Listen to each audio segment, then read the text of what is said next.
आज तुम्हाला केळीच्या झाडाविषयी थोडक्यात माहिती सांगणार आहे। अशा पद्धतीने आमच्या शेतामध्ये अशी केळीची झाडे लावलेली आहेत। हे पहा, ही केळीला असे कोका आलेला आहे। याच्यामध्ये ही असे आत फुलं असतात। हे पहा इथे अशी आमच्या शेतामध्ये भरपूर अशी केळी लावलेली आहे। हे पहा इकडं। आणि केळाचं एक असं वैशिष्ट्य आहे की केळाचं पान, फळ, फूल आणि साल याचा आपल्याला सर्व त्याचा उपयोग होतो। तर पूर्वी केळीच्या सालीचा कोथिंबीरीची पेंडी किंवा भाज्या वगैरे बांधण्यासाठी ह्या सालीचा वापर केला जात होता।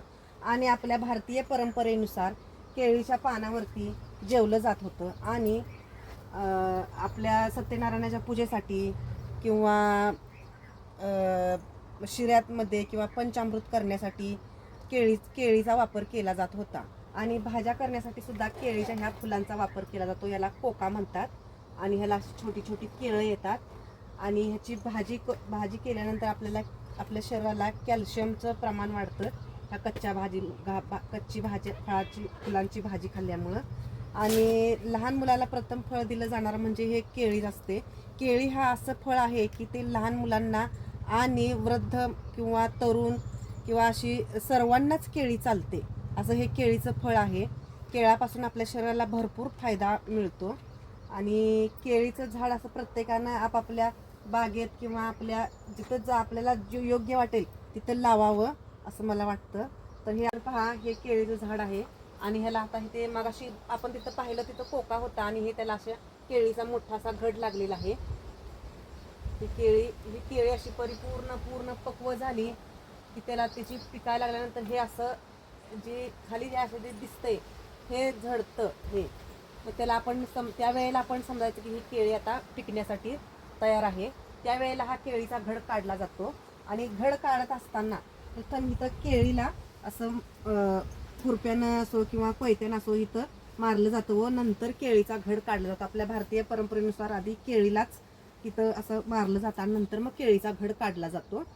आणि भारतात सहज उपलब्ध होणारं असं फळ म्हणजे केळी आहे। आणि केळीचे असे वेगवेगळे प्रकार आहेत। त्यात आपल्या महाराष्ट्रात किंवा भारतात असेल असे 2 किंवा 3च माझ्या म्हणण्यानुसार किंवा ऐकण्यानुसार 2 किंवा 3 प्रकार आपल्या इथं उपलब्ध आहेत। केळीची थोडीशी आंबट गोड अशी चव असते। ही आमच्या शेतामध्ये असणारी ही देशी केळी आहे। ही थोडीशी आंबट असते। आणि जी बंदरीची केळी असते ती गोड असतात आणि मोठी सुद्धा असतात। पण खाण्यासाठी योग्य अशी देशी केळीच जास्त प्रमाणात चांगली असतात। आणि केळाचं महत्त्व असं आहे की पिकलेल्या केळापेक्षा कच्ची केळं खाण्यास चांगली असतात। आणि कच्ची केळं पचनाला सुद्धा हलकी असतात।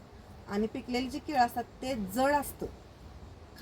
पिकलेली आणि कच्ची दोन्हीही केळं शरीरासाठी चांगलीच असतात। पण तसं त्याचे चांगलेही परिणाम आहेत। आणि ज्यांना सर्दी वगैरे असा जो त्रास आहे तर त्यांनी केळी ही उन्हाळ्यातच फक्त खावी। कारण केळीचे चांगलेही भरपूर गुण आहेत। पण त्याचे ज्यांना सर्दीचा त्रास असेल त्यांनी म्हणजे थोड्या प्रमाणात त्यांच्या तब्येतीनुसार खाल्ली तरी पण चालतील। तर केळी ही गुणानं थंड असल्यामुळं आपण उन्हाळ्यातच जास्त प्रमाणात खाल्ली तरच योग्य असते किंवा चांगलं असतं शरीरासाठी। तसेच व्यायाम केलेल्या मुलांनी सुद्धा केळीचा मिल्कशेक वगैरे असे करून खाल्लं तर त्यांना शरीराला खूप फायदा होतो। माझ्या माहितीनुसार अशी मी थोडक्यात तुम्हाला माहिती दिलेली आहे। हा जर माझा व्हिडिओ जर आवडला असेल तर लाईक करा, शेअर करा आणि सबस्क्राईब करा। धन्यवाद।